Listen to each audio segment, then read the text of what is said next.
ദൈവകൽപ്പനകൾ. 1. നിന്റെ കർത്താവായ ദൈവം ഞാനാകുന്നു.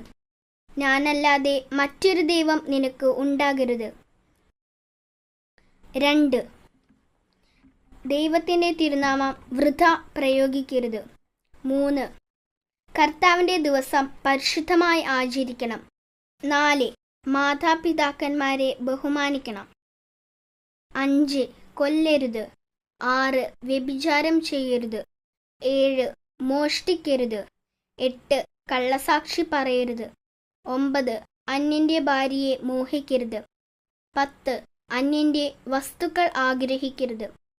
ഈ 10 കൽപ്പനകൾ 2 കൽപ്പനകളിൽ സംഗ്രഹിക്കാം. 1. എല്ലാത്തിനും ഉപരിയായി ദൈവത്തെ സ്നേഹിക്കണം. 2. തന്നെ പോലെ തൻ്റെ അയൽക്കാരനെയും സ്നേഹിക്കണം.